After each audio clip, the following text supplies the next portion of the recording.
it's only in the last few years really when I've been kind of reflecting on things and like, wow, that really shaped lot of things for me, like how I think about friendships and school. Like I was a mess when my eldest son was, starting school because I had all this school trauma Yeah. and it was just awful. And I still have to deal with that, especially as my youngest, he does not want to go to school. Um, so we're trying to, help him through that. And I'm just like, oh, I've got all this kind of school trauma from my time, and I'm trying to process that and help him and not put it onto him as Right. well, which has been a lot. So yeah, so that experience has just um, shaped so much of my life. What's up, you beautiful beasts? I'm Katie. I'm on a mission to help humans become the best possible versions of themselves and to strive for overall health, mental health, emotional health, physical health, all of the healths, without ever having to step on a scale. I have had the privilege to talk to all kinds of different humans who've been through a plethora of experiences just being a human and existing. I believe that every single time somebody shares their story, at least one person listening will learn from it, be inspired by it, and maybe, just maybe, even change the entire direction of their life. These are the stories of humans unveiling their beautiful beast. Keep listening. This is the Unveiling the Beast podcast.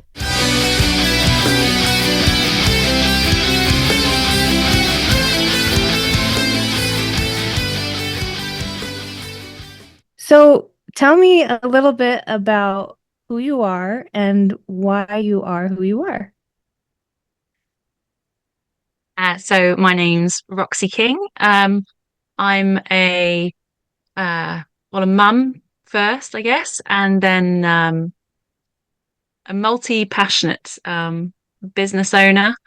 Um, Quite a wide variety of things that I do. So I have a tour business doing penguin tours. So I live in the Falkland Islands at the bottom of the world. So yeah, I do penguin tours, and then I'm a menstrual cycle coach. So yeah, completely opposite ends of the spectrum, but it ticks everything for me between the two of them, which is really, really nice. Um, yes, that's me. I forgot what the other. Sorry, the other bit of the question was now. Oh, just who you are Oh, and why I you just are who you are. why I am who I am. Or why you think Um, you are who you are.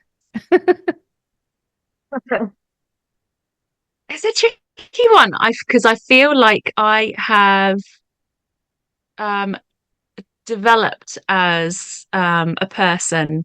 I'm 30, nearly 38, and I feel like before I was trying to kind of fit into uh, other people's boxes and meet other people's kind of expectations.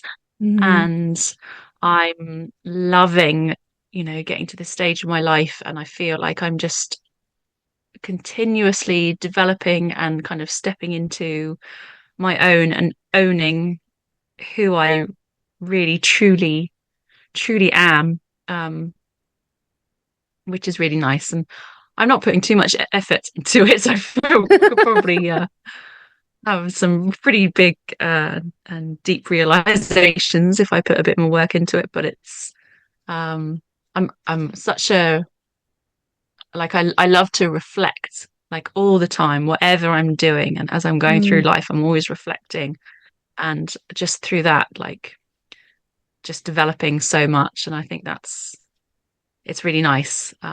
yeah. Yeah, becoming who I truly am, and yeah, using everything that I've experienced along the way has shaped who I am as well. Yeah. Yeah. I love that. And, my experience has been um, you turn 18, oh, this is who I am. And then you turn 21, oh, no, no, this is who I am. And then you turn 30, oh, no, no, no, this is the real me. And so I love that you find the real you, or at least I found the real me at several different stages of my life. And it's just really cool. And each one gets better, you know?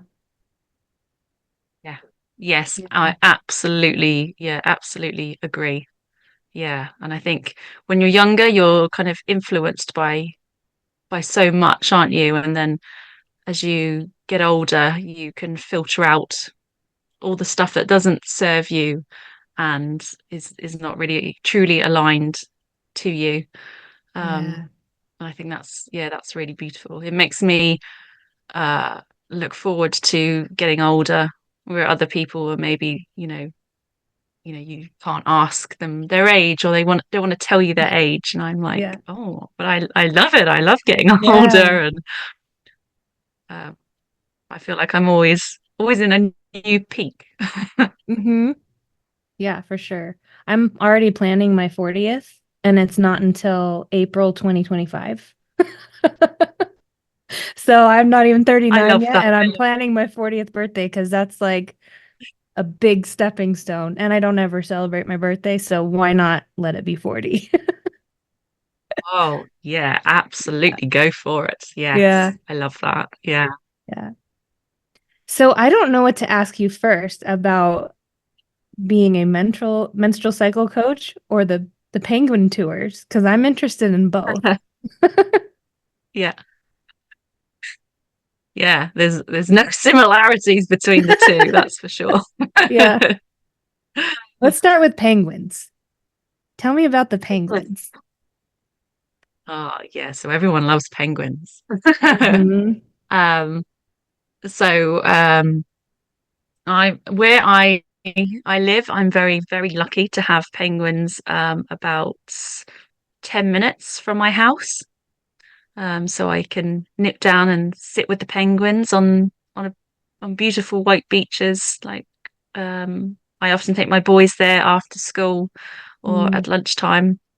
Just nip down. It's very nice. So I'm very patriotic about my country, and I love showing it off to visitors. So I predominantly take out cruise ship visitors. So we have about 100,000 over the season coming in. We've got one today, so I've been organizing tours today. nice. Um, it's been a busy one, and yeah, just it's really nice taking people out. So our population of the entire country is only about 3,600 people. Nice. So yeah, it's very nice. Yeah, but it's a bit crazy on big cruise ship days when you have particularly large cruise ship in, and you're like, oh, our whole population of the country could just be on that cruise ship. We'd all fit. Yeah. um, but yeah, so I love doing the penguin tours. You can't ever get sick and tired of seeing penguins. So it's Yeah. really nice. It gets me out and about, like speaking to people in real life and having some banter with my drivers and the other tour operators and my my office is the beach for the day basically, so you can't really beat that. Yeah, that's awesome. Are you a people watcher at all? Do you like people watching? Yes, Yeah. absolutely love it. Yeah, so when like my passengers can be late getting off the ship because they have to like tender in on the little boats. That's fine by me because I'll just stand there and I'll just watch all the other people and see what's happening, what's going on, and what people are wearing and where they might be from and how they're acting. Yeah. Yeah, I love watching. That's really cool. Yeah, I like people watching. And it's been a lot more fun since I've been studying human behavior. So it's like Ah, I yes. not that I understand each individual, but I understand the human. So it's like, I wonder where their trauma comes from. I wonder why they're treating this person like this. Oh, this person's so nice. I wonder what influenced them to wear that, you know? So it's really interesting when yeah. I love that. I really like that. Yeah, that's a really fascinating uh, training to be doing. Yeah. Mm-hmm. So let's get into menstrual cycles coaching. That's really cool. That like, Oh, so tell me a little bit about that. How does that work? Not the menstrual cycle. I know how that oh, works. yeah. Yeah. Yes. So it's not something that it wasn't ever on my radar, menstrual cycles really. I've never kind of had a problem with mine and had been on the pill for like 10 years, so everything was kind of switched off and I didn't really have any issues at the time. And then it was a few years ago, um, I saw someone online running a group program which was all about menstrual cycles, and it was like the first time that they were running the program, so it was like a beta price, really cheap. I was like, oh well, that sounds quite interesting. Well, I'll do that. And I was hooked after the first group session, and just became completely obsessed and was immediately like Googling how to become a menstrual cycle coach. And I've just been um, obsessed ever since. It was like from that first call, I just felt like I had found the thing that I was meant to do and I was born Mm, to do. Um, it's just fascinating, and then um, feel like it's sad that what I now know is like, oh, why aren't people taught this, from a young age? mm, Um, like the world would be just so different if we had this knowledge. Um, there's so many uh, issues that people and challenges that people face with their cycles, and so many of them are so unnecessary and uh, often given, just a simple solution could be just to take painkillers or to go on the contraceptive pill, and it mm. you know it cures you of all these issues. It's like, well, no, it's just covering it up. Right. Um, you don't actually have to feel bad. You don't need to suffer. So I love working with clients to give them more holistic um, solutions, and helping them to tune in with their cycle and then with themselves. Because and your, your cycle isn't a bad thing. It's always often perceived as being a negative aspect of being a menstruating person, and it doesn't necessarily need to be. Your cycle is often just telling you, that there's something amiss within your body. It's trying to communicate something with you, and we Mm. don't get taught how to listen to it. So I love guiding my clients and helping them to start to listen, and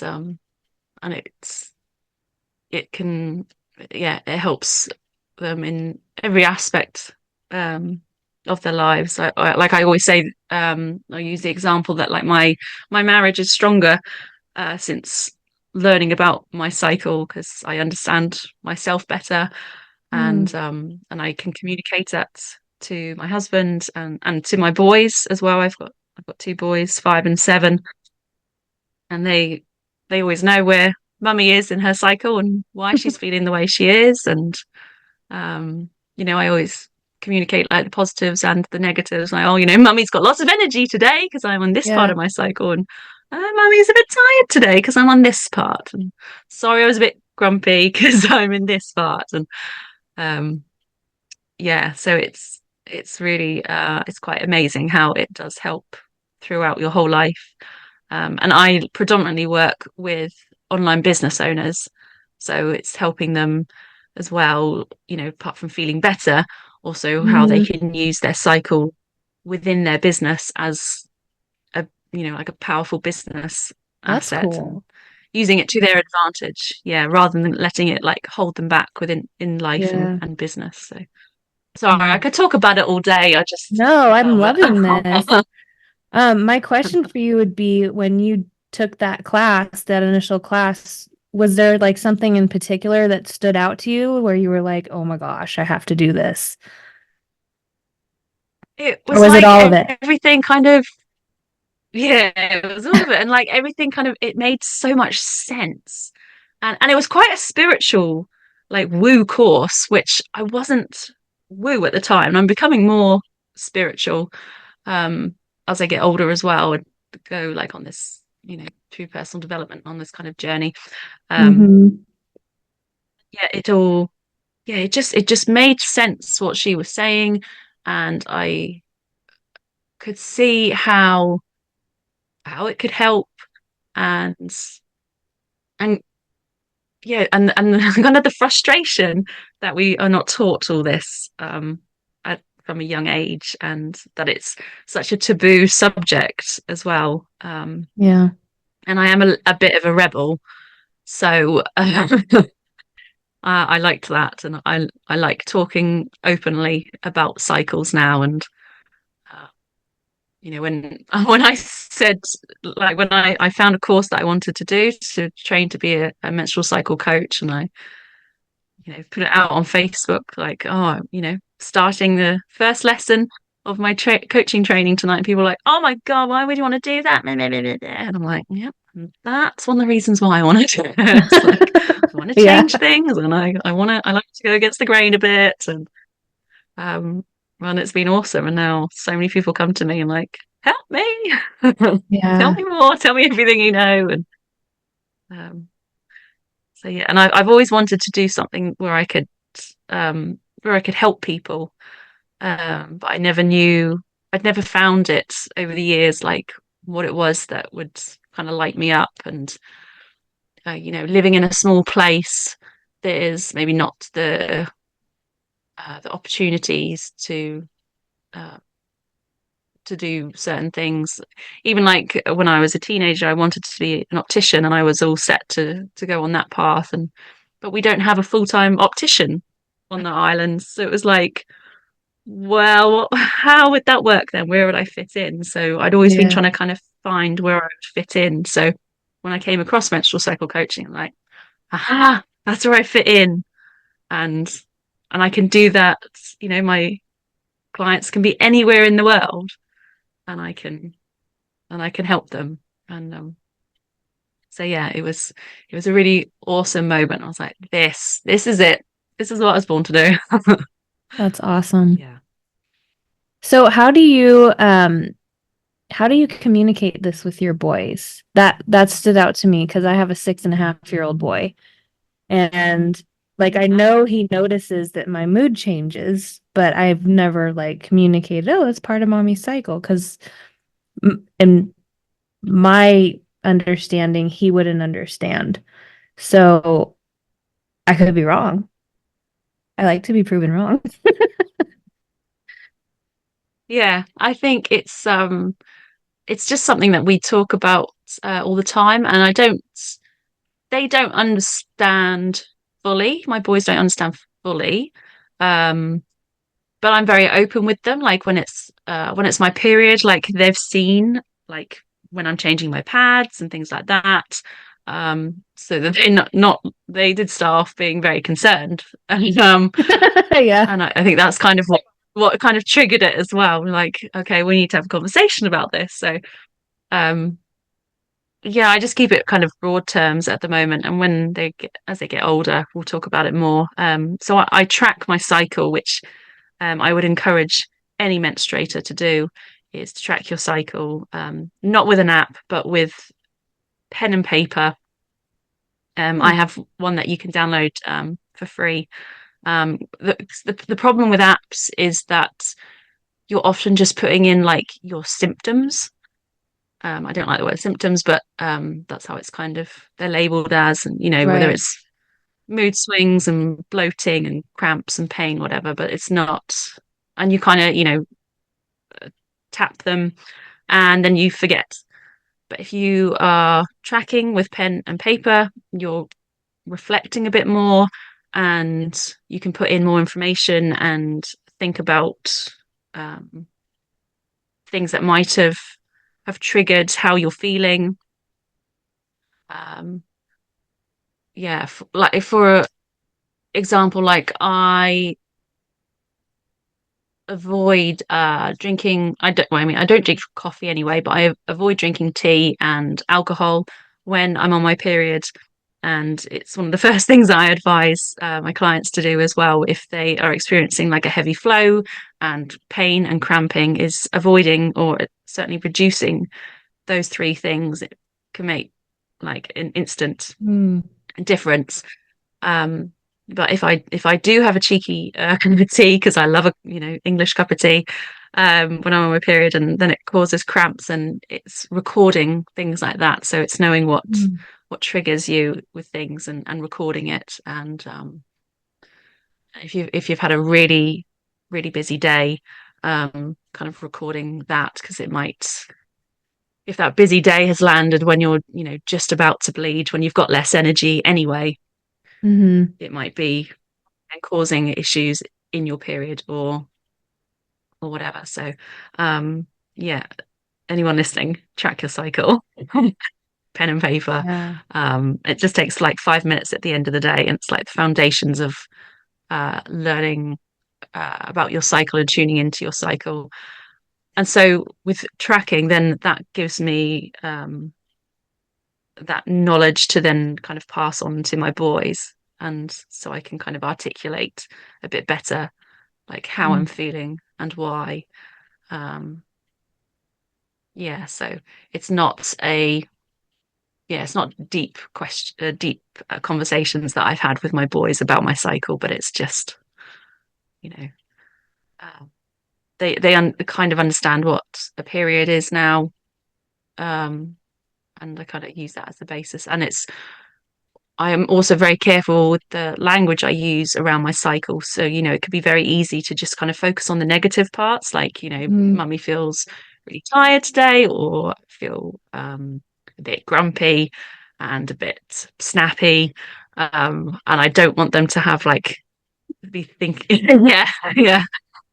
But I don't want them to think of, menstrual cycles as being like a negative thing, because actually it's a really beautiful thing. And Hmm. if you can put in, say, a bit of extra self-care just before you, like the week before you have your period, for example, then that can help with your energy, that can help with your mood swings. Um, and yeah, I make sure that I'm telling them that like I've got more energy, and let's go and do fun things because I've got more energy, because I'm ovulating, for Yeah. example. Making sure that there's those positive things as well. Yeah. Um, yeah. I love that. When you said track your cycle, a part of me on the inside went, "Yes, I'm doing it right." And then you said use pen and paper. Um, I've been a tracker. I've been tracking for at least a decade. So like, I go to the Oh, doctor amazing. and they say, "When's the first day of your last period?" I go, "Hold on, let me check the app." And so that's kind of like the I mean, norm. I do use an app to track my period, because then it is like that easy, quick reference, isn't it? And I like Mhm. that, because I had a bit of a irregular cycle, so I had been working on making it more regular, and that so I can look on my app and I can see like the nice little graphs and things like, oh yes, yes, I'm doing well, like it's nice Yeah. and regular now. That work's paying off. Um, so yeah, I do use an app for tracking my period. It also helps with when it comes to um, business planning as well. Planning my business around my cycle. So Mhm. for example, I only ever do like these kind of interviews and things when I'm in my inner summer. So when I'm ovulating, or possibly in my inner spring. So post post period time. I absolutely do not do it when I'm in my inner autumn, like the phase before my period starts. It's like a no-go, because my brain is not going to be functioning like Yeah. on full cylinders. I'm going to be tired. I kind of have anxiety, and that if it's ever going to flare up, it's going to be then. It's like, no, that's a time for admin tasks and not not talking to strangers. Right. uh, Yeah. I love that. I love that you have the names of the seasons, like your inner autumn, inner spring. I love that. And also, I had another thought and it just left my brain. Hold on, I got it. Um, oh, I was gonna say like this got me thinking that like the pen and paper tracking, um, that could also help with the humans who tend to stuff their emotions, if that makes sense. mm, I was an emotion stuffer forever, and one of the big things I get most emotional right before my period. And yeah. I just had some sort of, I don't know what the connection in my brain is yet, but some sort of like that could help the human who's suffering from not emoting. Does that make sense? Mm. Yes, Yeah. absolutely. Yeah. Yeah. No, it definitely does. And that is a really like inner autumn, that phase before your period, and then your inner winter, your period. That's like a great time for reflecting. So each of the four seasons of the cycle, they each have different strengths. So if you can like tap into those strengths, like the reflection and kind of your intuition as well during those times, um, that works really, really well. Yeah. So I think that the each human has many stories to tell, right? We're like a collection of stories. What do you think is one of the biggest stories in your life that has kind of shaped you of like who you are today? That's very easy to answer, actually, um, because I wrote I was part of a collaborative book, and I wrote a chapter about it, and it's a Amazon bestseller book on it. Um, so when I was 14, I got a virus, and I was then I had post-viral fatigue syndrome for 2 years, which was brutal. Mm-hmm. So it's similar to chronic fatigue syndrome. And so I felt pretty exhausted for 2 years and really sick. And I actually had to pull out of school, and my mum and I had to teach me my GCSEs and prepare me for my exams at 16. So it was the worst timing to get sick those two Yeah. years. So you're kind of preparing for your big exams.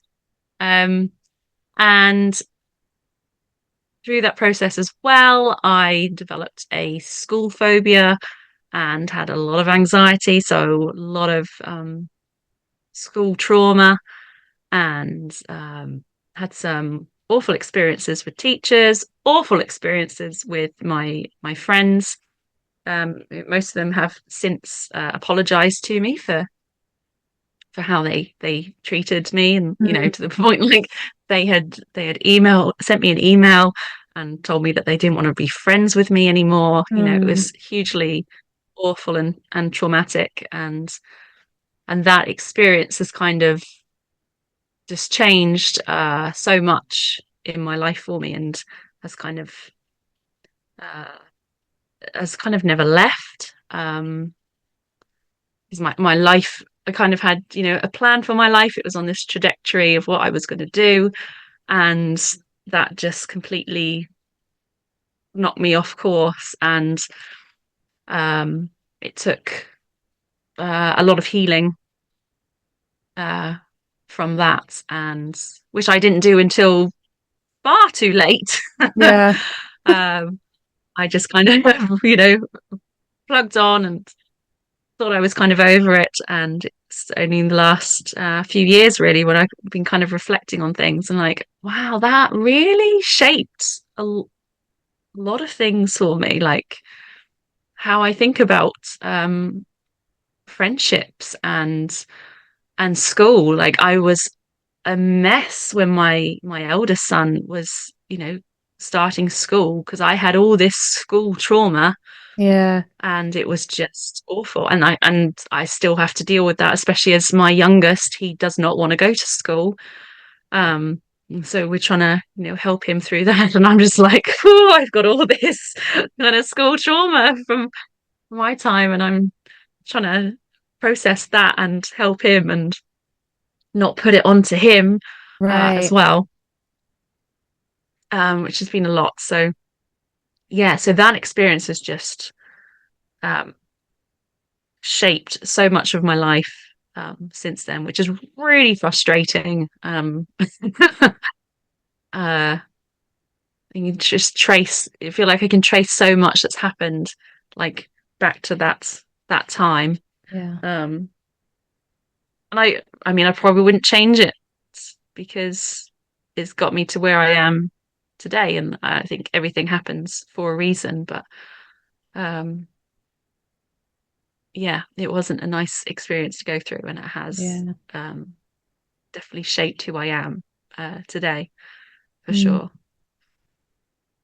Yeah, when you were talking about how your life was already on a trajectory, um, this I remember this quote my husband told me a long time ago, and he didn't make it up. I don't remember where he got it from, but he said to me, "Life happens when you're busy making other plans." And I was like, Mm. "Dang, that hit me hard." You know? So that's what came up for me when you were sharing. Yeah, I love that Mhm. quote. It's so true. So Mhm. true, isn't it? Yeah, yeah. And I know that if I'd carried on that, yeah, trajectory, then I can't see how I would have gotten to where I am now. Um, I probably wouldn't have, gosh, everything would be different. I'd have gone off to college and university when I should have gone, Mhm. instead of going a bit later. And so then I wouldn't have got together with my now husband, and probably wouldn't have the kids that I have now. Probably wouldn't have become a menstrual cycle coach. Like, wouldn't be doing penguin tours. Like everything would be different. So, that's yeah. I do think that's why everything happens Mhm. for a reason, and you have to. I think you have to learn from your experiences as well, and take like leave some things behind, and then take the good from things and take that forward with Yeah. you, and your learnings, and help that, and use that to help you kind of develop and go through life. Yeah. Yeah. Well, thank you for sharing that with me. And tell me about this book that's a bestseller on Amazon. It's about, oh my God, it's about 2 years ago now that it came out, actually. It's called From the Ashes, She is Ignited. Um, it's me and seven other ladies kind of sharing their stories of um, where they've kind of hit rock bottom and they've had to come back up from it. And um, it's a really powerful, positive book, Mm. you know, and it's a whole variety. Like one lady had lost her business and been declared bankrupt. Another lady had cancer. So there's a whole variety, um, but it's sharing our lessons along the way, and how it's shaped our lives and how it's shaped us. Um, so yeah, it was an amazing project to be a part of, and yeah, bestseller in 10 Amazon categories, I think it was. So it Nice. was very exciting. That's Yes, awesome. worth a Well, I read. do have one more question for you, and I ask everyone at the end of every episode, and that is, if you had one piece of advice that you could give to the world, what would it be? I gave this so much thought when you said that you ask everyone this question, and I was Yeah. like, oh, I could say this, it's profound, and this, and this, and this. And the thing that kept coming back to me was just um, the way you speak to yourself matters. Because I've been so harsh on myself in the past. Like I've always been my own worst critic, and really not been kind to myself. And now I've switched that when I was kind of healing from my school trauma a few years ago and trying to get rid of or reduce anyway the anxiety that I was feeling because it was quite crippling at times, my anxiety all stemming from that time at school, and to the point that I couldn't leave my house. It was so horrendous. um so when I started healing from all that, I was like, I really need to start talking to myself, in a much kinder way. um and so now I talk to myself really, really nicely, and I know that it matters. And um like I always thought that it was good to be a perfectionist, and Mm. I would berate myself if I dared to, make a mistake. And now I'm like, well, progress is better than perfect, and everyone makes mistakes, and it's like it's all fine. There's no need to be mean to myself about it. And Mm. now I'm so much kinder to myself. But I hear how other people speak to themselves. And even my husband will make a mistake or something, and he's like cursing himself. I'm like, hey, don't you talk to my husband like that? No. Yeah. It's trying to get him to talk to himself nicer. And just would like, I think, the way you speak to yourself really does matter. Beautiful. Ladies and gentlemen, Roxy King signing off. Until next time.